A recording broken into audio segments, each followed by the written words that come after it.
So this is a Q&A session. My name is Fatma Raja, and so this is an AP Gov Q&A session. Essentially, the point of these streams and Q&A sessions with Fiveable is supposed to be, so like any last minute questions you have or any questions in general that you have can get answered. And so even though I do have slides and we can go through them in case y'all don't know any specific questions, if you have anything right now, you can just throw it out there and I'll do my best to answer it. So before we get into it, make sure if you're not already following Fiveable across their social media, it's a really good idea to do so because they put out updates there. And as you all know, there's a lot of developments happening with AP exams and how they're going to be online. And so Fiveable is always putting out updates and resources. So it's a good way to stay in the loop with exactly what's going on. And so we're going to be going over essentially the three branches of government: the executive branch and its major functions, the legislative branch, and the judicial branch. And so all of these things are really important for the AP exam because they're pretty much the three basic branches of the federal government, right? And so let's get to it. So the first major branch of government, and pretty much the one that everyone thinks of when they think of the US government, is the executive branch. And so the executive branch's job is to carry out and enforce laws. And it's made up of the president, so right now that would be President Donald Trump, and the bureaucracy. And so the bureaucracy is made up of pretty much all the departments. And so think the Department of State, the DOJ, all of those things are part of the bureaucracy. And so the bureaucracy helps to carry out the laws and pretty much has a lot of authority when it comes to making sure people get prosecuted if you're part of the DOJ. And so another one of its functions in terms of how it can check the other branches is that the president can veto laws from Congress, right? And so that pretty much means that if the president doesn't like a law that Congress is putting out, then he can be no. And then it goes back to Congress, and Congress can obviously overrule that veto with a 2/3 majority vote. But at the same time, that veto gives the president a lot of power because it's one person, and their decision can essentially overrule the will of more than 600 people, right? Because when you add 500-ish members of the House of Representatives and our 100 senators, that's around 600-ish people. And so that means the veto has a lot of power, but it makes sense, right? Because the president is elected by everyone in the country, or at least the electoral college, right? So everyone votes for that one person, but representatives are put out on a state-by-state basis. So that power is kind of proportional. So in the executive branch, another one of the presidential powers, at least, is to appoint people to federal posts. So Maxons asks, because the exam is only going to cover Unit 1, 2, 3, are we supposed to know all 15 SCOTUS cases? So because the exam is going to be covering Unit 1 through 3, it's probably honestly not pertinent to know those 15 cases, but because Trevor Packer, who's the head of AP, also said that it's going to be open note and it's going to be more skills and analysis based, it might not hurt to have at least those 15 Supreme Court cases on hand in case you have to tie it in to any question that you're asked, right? So you might not want to study them off the as the top of your priority list, but it might just be good to have them. But yeah, one of the important jobs of the executive branch is to appoint people to federal posts. And so that is people that is secretaries, the Secretary of State and the Treasury Secretary. But it's also federal judges. And so the federal court system is pretty huge. honestly. And so it's like hundreds of judges. And so every single year, I mean, not like every single year, because like a lot of these like appointments are like for a lifetime. Like presidents get to appoint a lot of federal judges. And so that can obviously help them in the long term if they want to like have a legacy when it comes to like rulings. And so on that note, do you guys know what a bureaucracy is? Like, what does it do? What is its job? Just like drop your answer in the chat. And yeah, so Maxence has been paying attention. The bureaucracy is made up of like all of the federal departments. And so it's like millions of people. And one of the important things to remember about the bureaucracy is that it has rulemaking authority. And so rulemaking authority is pretty much this idea that if Congress passes a law, and it's like, for example, if companies are making cars that are releasing too many emissions, we want to like lower that emissions cap, right? Then the EPA may have like the ability to be like, okay, we're setting like the cap of car emissions at X amount. And any company that's building cars now that like is releasing that will release emissions above that amount will be like fined $100 per car, which is like not a real amount that they would ever actually do, but that's pretty much the point, right? So the bureaucracy is like nonpartisan. And so like it's so nonpartisan that you literally like have to take or it's supposed to be nonpartisan. So like the people who work in it are like, they take an exam, and it's pretty much like it's a real job. So like these people usually stay like and work for like presidents of like both parties, like Democrats and Republicans. And so like whatever president is in office, it doesn't really like affect their like posting other than like changing whatever like laws or how they want laws to be like implemented, right? So like you might see like a Republican president like Donald Trump like loosening EPA restrictions and like giving the EPA less funding, whereas before him, President Obama like increased EPA or like had more EPA funding, and like the EPA enacted like more laws.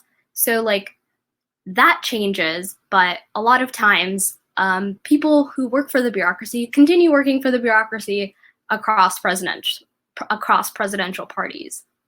And so they're a really essential part of like the executive branch, because like without the bureaucracy, nothing would get done, because like the president can't single-handedly enact like every single law that Congress passes. It just like wouldn't be possible.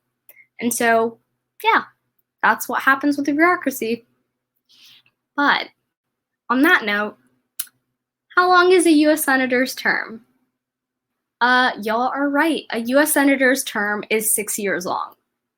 And so a senator is obviously part of Congress, and they're elected to one of the two chambers, specifically the Senate. And so Congress is made up of the House of Representatives and the Senate. And so its job, the legislative branch's job, is to make laws. And so obviously they have to pass in both chambers. And so what that means is that a bill has to pass in both the House of Representatives and the Senate before it can like actually like become a law and like go to the president's desk to be signed. And so like one of its Congress's important jobs in terms of like interacting with the executive branch is to conduct oversight. And so what that means is that a lot of times like Congress will hold hearings with like different experts from departments under the legislative branch, right? So you might see like Betsy DeVos, who's the Secretary of Education, testifying in front of Congress to talk about like student loans. If she like changed a policy that has to do with like student loans, or like Congress just wants to know something.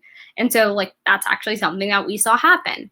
And so a lot of times like you can actually like, because all of these hearings and stuff are televised, like you could go look up like even some celebrities have like testified in the past, like Stephen Colbert testified about like migrant workers. And so, yeah, like that's a really essential part of like the legislative branch, to conduct oversight over the executive branch, because the president is one person who's like elected, right? Obviously, but Congress is made up of hundreds of people who are like representing specific interests from like people around the country. And so like if there's a case where they might suspect that like abuse is happening somewhere in the executive branch, where like, for example, maybe money is being misspent, or you're seeing like a department's agents like abusing their power in some way, like you would want the legislative branch to like catch that and put a stop to it, because they're representing like the interests of their constituents and also like people in general. And so on that note, how many representatives does a state get in the US House? Okay, so y'all are on to me. It is based on like that state's population. And so like that's a really essential part of why it's important to fill out the 2020 census that your parents can like do online if they haven't already, because the census is how we get like representatives proportioned like to every single state, right? So like because Texas has like a larger population, we get more representatives in the US House than does like New Hampshire, for example.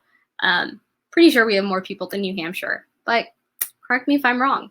But it's based on population. And so representatives' terms are like 2 years long, and every single 2 years, they're up for re-election again. And so, yeah, that's how the representative system works. And so these representatives, because they're in Congress, they have the power of the purse. And so there's like a saying that like Congress has the power of the purse, and the executive branch has the power of the sword, pretty much meaning that like it can execute laws and also like is in charge of like wars. But Congress gets to set the budget and decide like how much money. So Brandon asks, this is total speculation on your part, but which of the 4 FRQs do you think will be on the AP exam? I think because they want like the AP test to be more like skills based, I think it might be FRQ 4, which is the argument one, where you have to like put together like there's like 3 pieces of evidence, and then you like bring out your own from like whatever you learned in AP government, and you form like your own tailored argument to whatever the prompt is.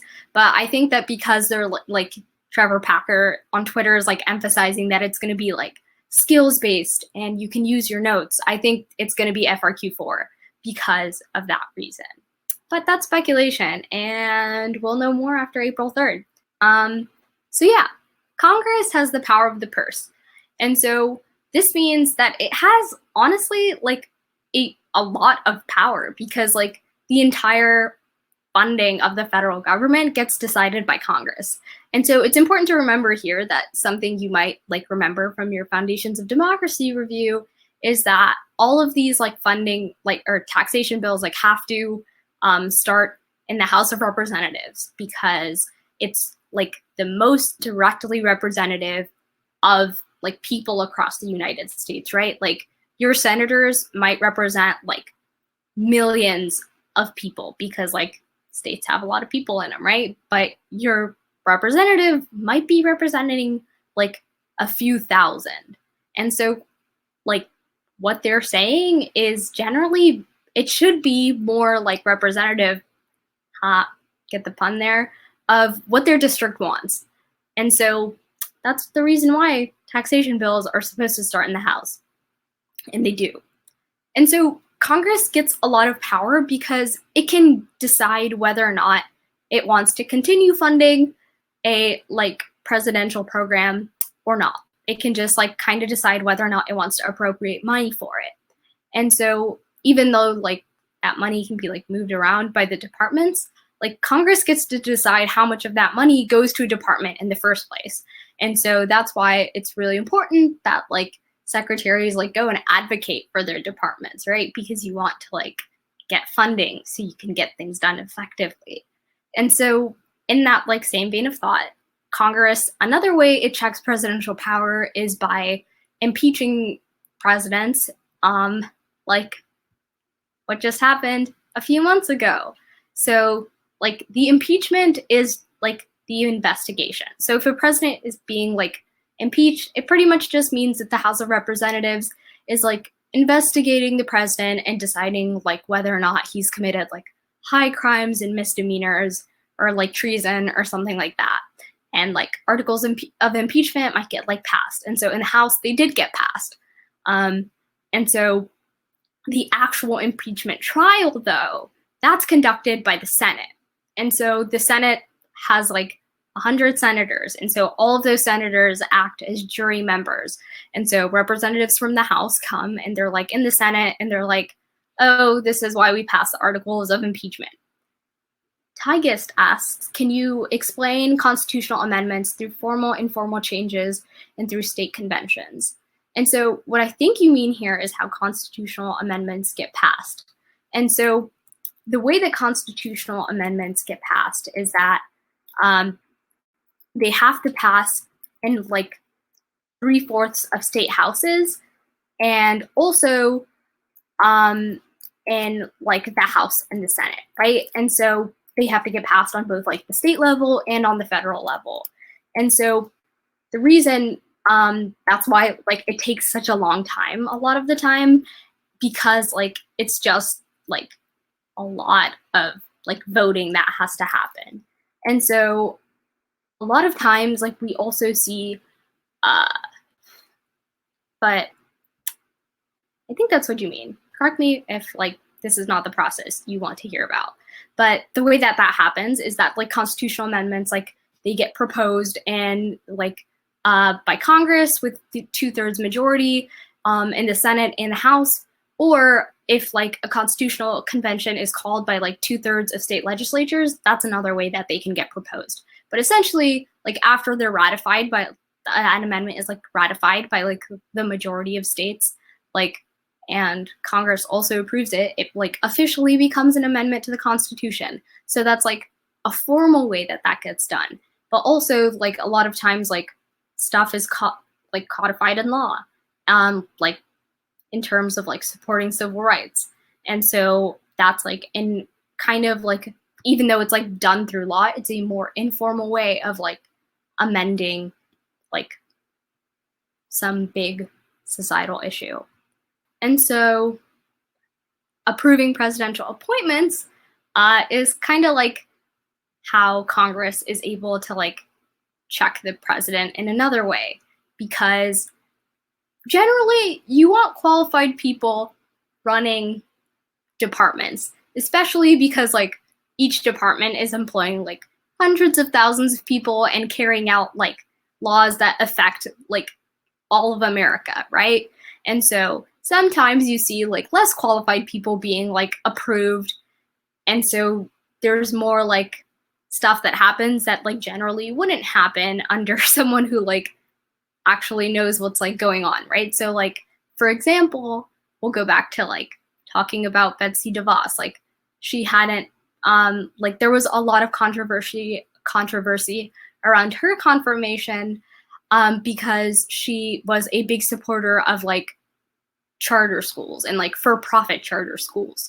And so that's something that like would potentially take money away from public education, which the Federal Department of Education is supposed to like help protect, right? And so that's like something where, because all of these like confirmation hearings are like televised, parties get to like kind of go on TV and like grandstand and like, or for lack of a better word, also like point out the flaws in a potential like nominee to a federal department or a federal judge. And so that's what happens at these confirmation hearings. But like one of the main powers of like the legislative branch is the power to declare war. And so that's something that's like pretty huge, right? Because if America declares war on another country, it means that like we're sending troops there. That's like American lives that are like being put on the line. And so the legislative branch is in charge of declaring war because it's like more representative of the people. So car owner virus asks, I just got that. But Congress has approval ratings that are always like extremely low, yet the incumbent reelection rate is pretty high in both houses, especially the House of Representatives. Doesn't that seem contradictory? Yes, it seems extremely contradictory that like Congress has such a low approval rating, but incumbents generally get reelected. But the reason for that is because of like incumbent bias, because incumbents, like, you already know them. Like, if you're looking at a ballot and you didn't do a lot of research, you'll probably just vote for the person that you already like know about. And so the reason why incumbents generally also get reelected is because Congress's approval rating might be low, but like as a whole, like the entire bodies, but like an individual congressmen's in like their own specific, or congresswomen's in their own like specific district or like their state might not be. Like they might have an incredibly high approval rating. So even though like everyone might be like, Congress sucks, they might be like, oh, I really like Representative Katie Porter, who is a real representative. And so even though that specific thing like seems contradictory, money and just like name recognition, all of those things like help people get reelected. But yeah, one thing that can potentially help or hurt someone who's running for office because they're an incumbent is voting for or against declaring a war. But presidents have been able to like get around that whole like specific getting Congress to declare war before they use like force or troops by using like modern technology like drones or like the War Powers Act, where they can kind of just like send troops to somewhere around the world and they have like a grace period of time where Congress will not ask them to like get Congress to declare war. So there's a lot of ways that like modern presidents have been able to like go to war without having Congress officially declare war on a country. So yeah, that's a way that presidents have been able to get around that check. But switching topics, what's the highest court in the US? So everyone seems to agree. It is the Supreme Court. And you guys are 100% right. It is the Supreme Court. So the judicial branch is like headed up by the Supreme Court. And that's pretty much what everyone thinks of when they think of the judicial branch. But also part of that like branch are all the lower federal courts. And so judges on the Supreme Court and federal courts, they get their jobs because like presidents appoint them to their positions. So a lot of times, even though we are supposed to think of like people who are interpreting the Constitution and how or not it will apply to a specific like law or whether or not something's constitutional, as people who should be like nonpartisan, right? Like they should like only have the interests of like the country in mind, and they shouldn't be like interpreting the law for their own like through their own like political lens. That's not exactly what ends up happening a lot of the time, because presidents oftentimes use the courts as a way to like ensure their legacy for like the long term. So if they are a Republican president, they will want to appoint a lot of Republican judges. So the law gets shaped in that like ideology or that like frame of thought for like the next few decades, because a president is only a president for 8 years. But a lot of federal courts, they're made up of lifetime appointees. So that's like decades of laws being impacted and interpreted by potentially Republican or Democrat judges. So that's part of the reason why the courts get like really politicized. And so we also saw that with like recent Supreme Court nominees, right? Like Neil Gorsuch and Brett Kavanaugh. Like those were polarizing appointees for like a lot of reasons, like in like Brett Kavanaugh's case, like alleged sexual assault, but also because it means that like the Supreme Court would like lean Republican. So it would have like 5 Republican judges and 4 like more, or 4 or 5 conservative judges and 4 more liberal judges, for like lack of better terminology. And so like states and counties, they also have their own judges, but those judges are mostly like elected to their position. So it's usually not like the governor appointing them, unless it's like a different system in a different state. But most states have like county and state judges elected to their positions. And so the job of the judicial branch is really important because they get to interpret the Constitution and determine if laws will be held as constitutional or whether or not they'll be struck down as unconstitutional. So like if we TBT to like the Great Depression and like the New Deal, if you were an APUSH and you remember that, the New Deal was pretty much like meant to like revitalize the economy and like bring America back from like this huge economic slump that it was in, right? And so like a lot of New Deal programs were struck down by the Supreme Court as unconstitutional. Like even though they were like meant to help Americans, the Supreme Court held that like the president was overstepping its power. Right now the court leans like conservative, but it's interesting to note sometimes like even conservative judges will make rulings that seem more liberal. So like John Roberts, who's the current like Chief Justice of the Supreme Court, like in 2015, I think it was, like voted to keep Obamacare and said that it was a valid reason, a like valid use of like taxation power. And so sometimes like traditional rulings that you might expect from a conservative or a liberal judge, they go the other way. So that happens too. But in general, right now, the Supreme Court leans conservative. And so that means that it's like interpretations of the Constitution and whether or not laws are constitutional may also lean conservative, like with that makeup. And so this is like the way that a case reaches the Supreme Court, because like we hear about like these huge Supreme Court cases, right? But like it takes a lot for them to go there. So like they have to petition through state courts and the Court of Appeals and the state Supreme Court, and then like federal trial courts and the U.S. Court of like Appeals. And so like these people have to like keep appealing. And so they might like make it to the Supreme Court and like the justices might be like, we don't want to hear it. So like all those appeals, like whatever the last highest level they were at, that's the like ruling that gets upheld. But like sometimes it can take like literally decades for your case to be heard by the Supreme Court, and then the Supreme Court will just be like, we don't want to hear it. And so like that kind of makes sense because like the Supreme Court gets like thousands of cases and its like term is only a few months long. And so this is an interesting graphic that like if you want to look more into how like justices get to hear a case about like whether it be gun rights or abortion or something that's like more nitty gritty, like tax law, how that happens. But yeah. So this is all I have in terms of like the Unit 2 review that like I put together in terms of like interactions between branches. But we still have Unit 1, which is like the foundations of democracy, and Unit 3, which is like civil rights and civil liberties.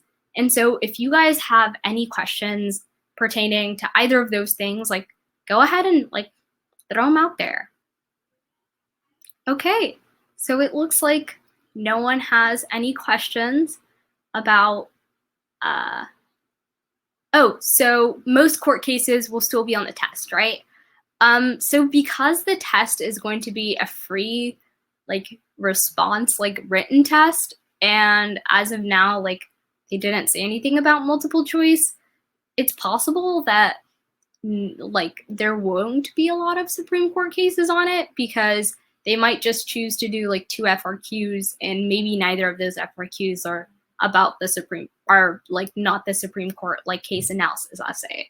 And so it's still important to remember them though, because they make up a lot of like civil liberties and civil rights like rulings. So like Maureen said, it's best to just wait until April 3rd, because then like College Board is going to come out with like more specific information, because like they're also like trying to figure out how to navigate this exam time too. And so that's when they said they're going to like release specific exam information. And so then you'll know whether or not court cases will be on it.